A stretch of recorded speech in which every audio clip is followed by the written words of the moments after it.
嗱，呢一個計劃對我哋嚟講咧，除咗對我哋個 group 裏邊，對全個香港裏邊咧一個智慧城市一個推動咧係極其重要嘅。咁所以政府咧佢就揀選咗咧，一共係有235條村，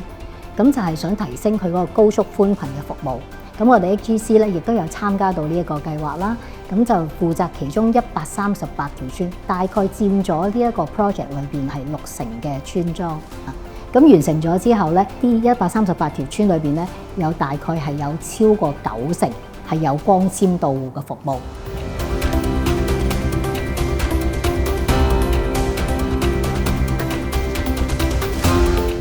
有時打風啊，咁或者停咗電啊，我哋成個我都冇晒信號。但係我哋成個孤島咁，佢哋都好緊張我哋啊，喺有咩發生咩事啊嘛。如果有光纖鋪潮咧，可以差唔多到戶咧，咁咪啲村民方便好多。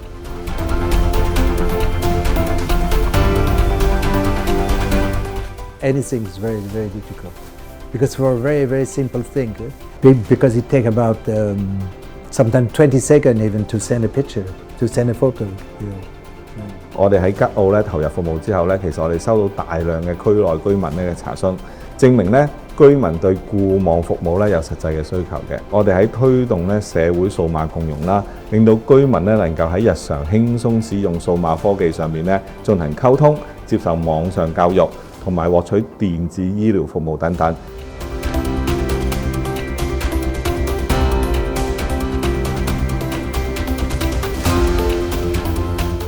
你有谷有山，啲外界 WiFi 點入嚟嘅？咁就要靠你哋嘅網絡線。我哋有啲客係叉電車過嚟噶嘛，咁有啲電車咧就咩咧？要用個電話嚟開門噶嘛。以前係開唔到門嘅呢度，而家咧可以開到門啦。而家我哋喺呢度做 event 嘅時候，我哋即時可以發送條片去咗海外，俾其他嘅村民咯。咁啊，呢啲咪就係我哋上網，係啊，上網啦，佢哋都上網睇到我哋嘅嘢啊嘛。咁佢第一呢度當日，譬如今年10月1號國慶節，呢個 total 加埋有3000個村民。咁3000個村民入邊咧，咁外國仲有幾百村民啊嘛，佢都感受到國慶嗰種氣氛。我哋亦都協助商戶咧實現咧數字經濟賦能，令到佢哋可以使用電子支付等數碼服務，帶動咗咧地區嘅旅遊啦同埋經濟增長。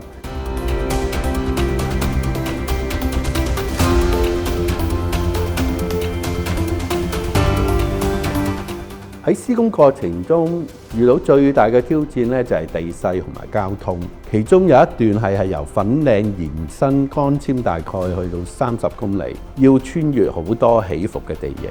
所以施工物料都要靠船運或者人手搬運上山。再加上電力供應有限，對施工團隊嚟講真係唔容易㗎。另外咧，我哋喺吉澳同埋鴨洲咧係採取咗一個替代方案嘅。嗰度係一個離島啦，同埋地形咧比較複雜，所以我哋咧就採用咗微波塔嘅技術。微波塔係用無線方式傳輸信號去偏遠嘅地方，喺崎嶇地形咧都可以保持穩定連線，係務實又可靠嘅方案。我哋估計沙頭角同北部都會區開啓之後，會有好多新增嘅固網同流動用戶。我哋公司嘅全面光纖網絡可以幫到流動網絡營運商喺新建地區快速擴展覆蓋，從而提升用戶體驗。我哋會繼續同政府各個嘅持份者同其他流動網絡營運商保持緊密合作，確保可以提供穩定可靠嘅連線服務，滿足居民、訪客同商戶嘅需要。